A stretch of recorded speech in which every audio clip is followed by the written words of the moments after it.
കറി വെക്കാനൊന്നുമില്ലാതെ സങ്കടപ്പെടുകയാണ്. നമുക്ക് സിമ്പിളായിട്ട് കറികൾ വെക്കാനാണ് നമ്മളെ പ്രകൃതി നമുക്ക് ഇലകൾ തന്നിരിക്കുന്നത്. കാന്താരി മുളകിൻ്റെ ഇല എടുക്കാം, മത്തൻ്റെ ഇല എടുക്കാം, മുരിങ്ങയില, അങ്ങനെ ഒരുവിധപ്പെട്ട എല്ലാ തളിരിലകളും എടുക്കാം. അത് ഞാനെടുത്തിരിക്കുന്ന മത്തൻ്റെ ഇലയാണ് കീറി വെച്ചിരിക്കുന്നത്. നമ്മുടെ ഉള്ളി, വെളുത്തുള്ളി, പച്ചമുളക് അരിഞ്ഞ് വെച്ച് ഇതിന് വേണ്ടിയത് കുറച്ച് ഉള്ളി, 2 വെളുത്തുള്ളി, 2 ഉണക്കമുളക്, 2-3 പച്ചമുളക്, ഇതെല്ലാം കൂടെ ഇട്ട് വഴറ്റി അതിൽ കുറച്ച് കഞ്ഞിവെള്ളം ഒഴിച്ച് തിളപ്പിക്കണം. കഞ്ഞിവെള്ളത്തിന് ഉപ്പിടുന്നുണ്ടെങ്കിൽ കുറച്ച് ഉപ്പിട്ടാൽ മതി.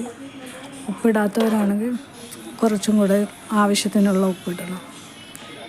എന്നിട്ട് ഇത് തിളപ്പിച്ച് തിളച്ച് വരുമ്പം വേണം ഇല എടുത്തിടാൻ.